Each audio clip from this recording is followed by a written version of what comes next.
I've been nonstop this whole week. We have Reno coming up, not this weekend, but next weekend. Jason Somerville's hosting a Run It Up event, and we're gonna swing by that for the weekend. Me and a couple of my people. I'll also be going to Peru in the middle of April in the next couple weeks, and bringing a group out there to do some ayahuasca at the center. So I don't know if you guys are interested in that, but I'll be happy to show you a little bit of what's going on up there because it's really cool and you should totally check it out. And when I opened a business thinking I was just going to be able to help people and, share what I've learned out in the jungle, and little did I know that it was going to come with bags and bags and bags of just receipts and different months and statements. Each pile is like 15 pages, each different account, and whew, I know I need to get out, have some nice sunshine, relax, and enjoy some good weather. So I'm going to get out of here nice and early. I have to finish this first, so I'm going to get that done.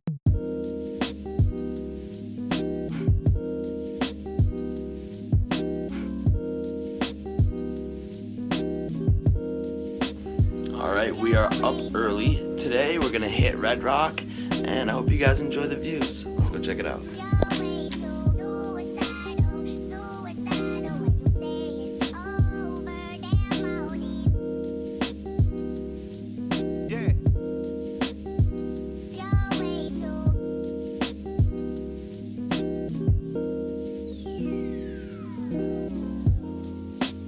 It would be really cool to live around here.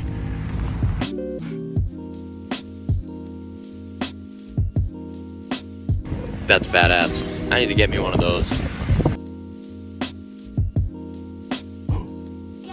They call it red rocks. The rocks are red.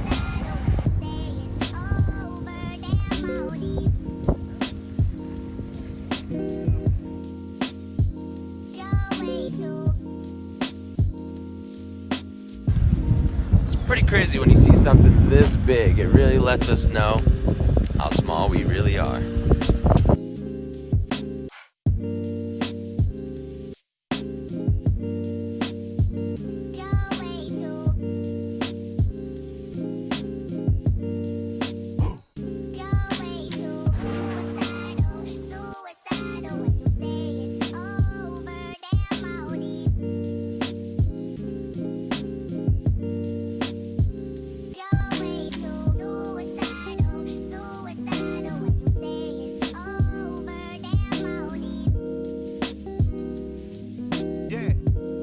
Sorry about the propeller shots. You probably saw them here and there. It was a very windy day, so I will work on that. Hopefully from this point on, you'll never see my propellers again. So I just wanted to throw that in there before I got a million comments about it. And speaking about comments, thank you guys so much. I had a great time responding to a lot of your comments. I was happily surprised by how many comments there were. It's amazing. I love interacting with you. You know what else I thought was pretty interesting? Not one person asked what Daniel Negreanu was saying to me in that video in the first vlog. I'm going to emphasize, that was a crazy table. There was a bunch of comments like, oh, you played the hand like this and that. It was because of the table, okay? Just to be clear, let's just clear that up. That was a very, very unique 1-2 game for several reasons. So, I played a couple hands a little bit funny. And if you'd like to talk more about it, please. I'm up for it. But when you respond with like, well, that was stupid, why don't you do some constructive criticism? I would like to hear why you think it was stupid. There was a couple of you did that, and I appreciate that, and I love talking poker hands. So if I ever counter your point, please don't take it in a way that I am offended. I never am offended. I show these hands so we can talk about them. And that's what makes us all better poker players. I never said I'm the best poker player, but I'm also not afraid to show my mistakes and weird hands to talk about it and see what we could do different. And since I started that poker vlog off with a loss, which is part of poker, I decided today I wanted to get out. I had taxes, a lot of things on my mind, and it's important to not play poker if your mind is jumbled up with things. So either don't go and play or find something constructive to do that will clear your mind and put you in the right state of mind for poker. I mean, I feel great. My mind is clear and I am focused and ready to play some poker. There's a lot to the city. It's not just the Strip, and I would like to show you several things. So hopefully I'll give you a little piece of something cool every day with the poker. Let's get out of here and go get some hands done.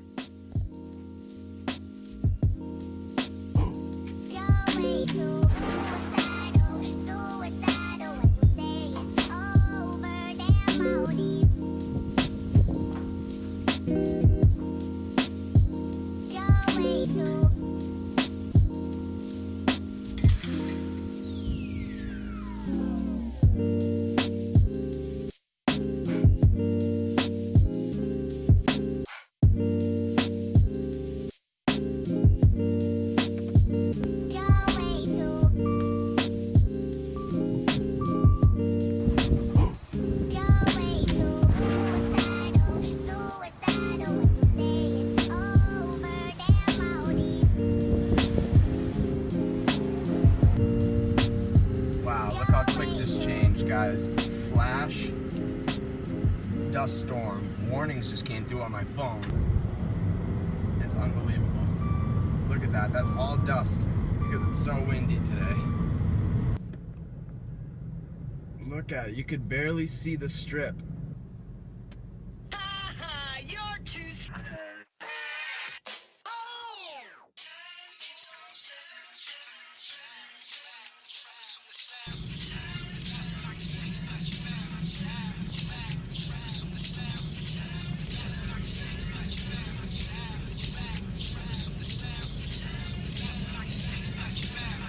The bird cannot fly. This bird can't fly. That's how bad it is.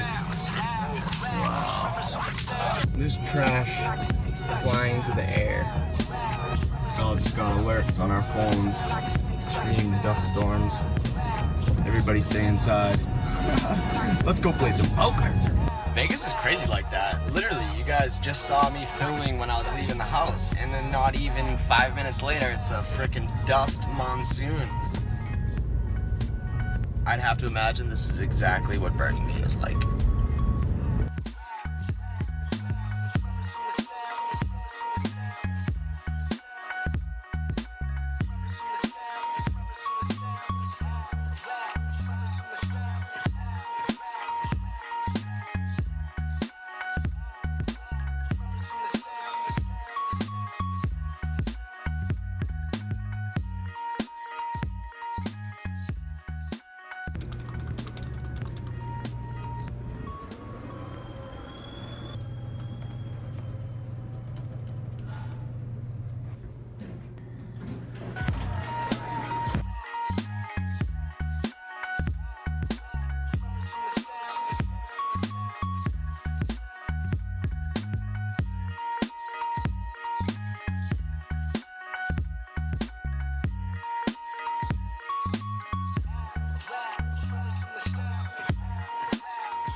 Okay, so the action starts with me on the big blind with king of clubs, 10 of diamonds. Folds around to the woman on the button. She raises to 12 total. Small blind folds. King 10 on my big blind is certainly in my defending range for 10 more.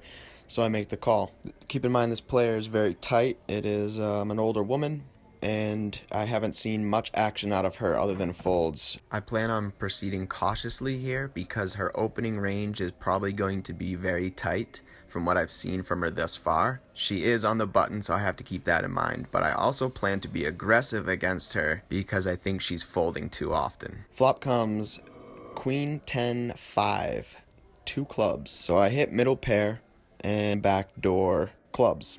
Considering how tight she is, I decide I want to start out with a check and see what she does. Considering I have middle pair and might not have the best hand, I check. She makes a continuation bet of 15.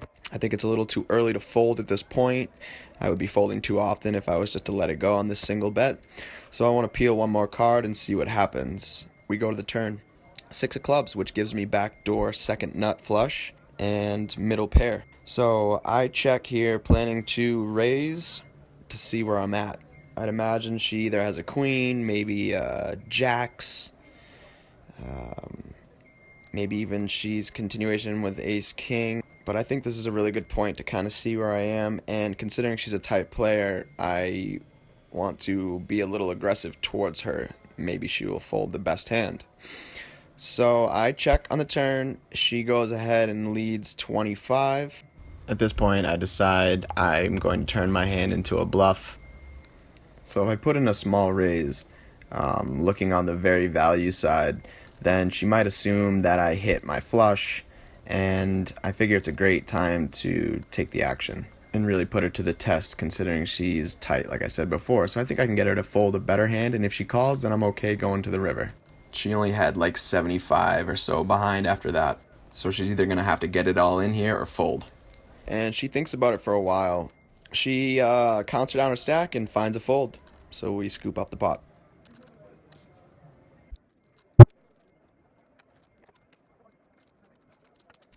This next hand is ace-jack offsuit. I'm in the hijack. I come in for a $12 raise. Small blind calls me, so we go heads up to the flop. I'm not even going to break this hand down because it's pretty simple. I flopped top pair, jack being the highest card on the board. Pretty dry. Went for 3 streets of value. He called all the way to the river, ended up folding on my river bet.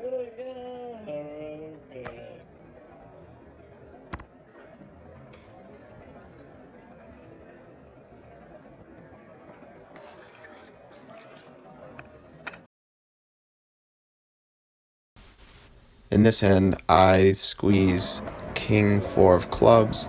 I'm in mid to late position just before the hijack. Everybody folds up to me, so I just limp. There are 2 callers behind me. The button folds. Small blind calls. Big blind checks. 5 players to the flop. Flop comes ace 5-3, 2 clubs. I have the nut flush draw. Small and big blind both check to me. So I bet. I basically overbet the pot. I bet 11 into a $10 pot. I'm trying to thin the field here, represent the ace, and if I get a caller and hopefully get 3 streets of value if I can hit the nut flush. So the guy behind me folds, and the next guy throws in $16, and which is another illegal raise. He seems confused, figures out he needs to put in 22, and so he puts in the 22. Everybody folds back to me, and I flat. At this point, I'm basically putting him on a pair with some kind of straight draw, maybe. I can't really put him on any kind of flush draw. Maybe he's got ace 5 or 5-6, maybe 4-5, maybe some kind of straight draws, 2 pairs, something like that. And don't you just love when a plan comes together, because the turn is a 6 of clubs. Bink! So I insta-check. I love playing the hands this way because people always think now I'm afraid of the flush, and then they try to represent it at the same time. And these hands come together beautiful like this. I absolutely love it. So I insta-check, and he immediately bets out $25, and I ponder it for a second or two, kind of Hollywooding a little bit, and I decide, because he couldn't even raise me correctly. I also forgot to mention that at this point that other table was pretty tight and I wanted to get out of there, so I switched tables. So I didn't know very much about any of these players at this point. But I could tell by his raise, obviously, that he wasn't really on point, so I figured I could extract max value from him. With the 6 of clubs, he could have possibly gotten some straights, maybe a different kind of 2-pair, so I feel he's pretty strong the whole time, which is obviously a great thing for me in this situation. So I go ahead and put in a value raise, just min raise him, and he snap calls me. We go to the river.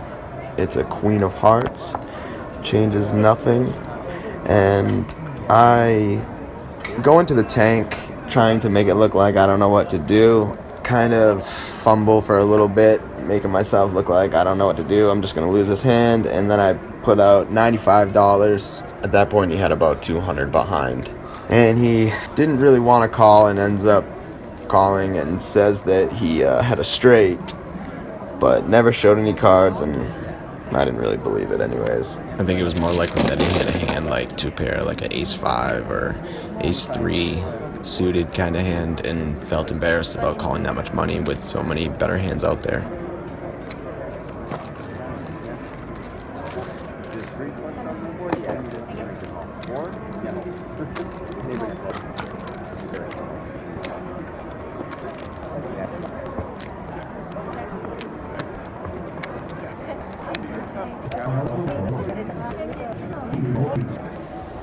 Ah, the best feeling in the world, peeling pocket aces. I'm in the small blind. Everybody folds around to me. And the big blind looks at me and says, do you want a chop? Oh, man. Me raise, I give you $2. That's why I just folded it. You didn't chop me last time, so I almost just said, no, I'm going to raise it. No, it's cool. It's cool. It's fine.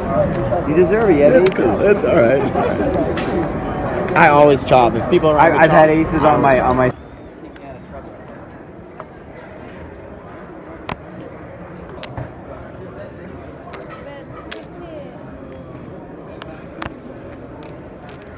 We've been quiet over there, Mr. UPS. What's going on?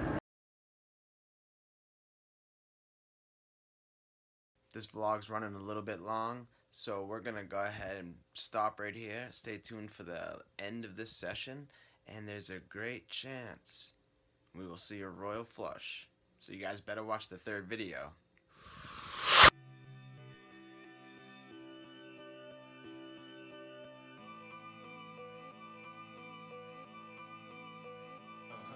Yeah.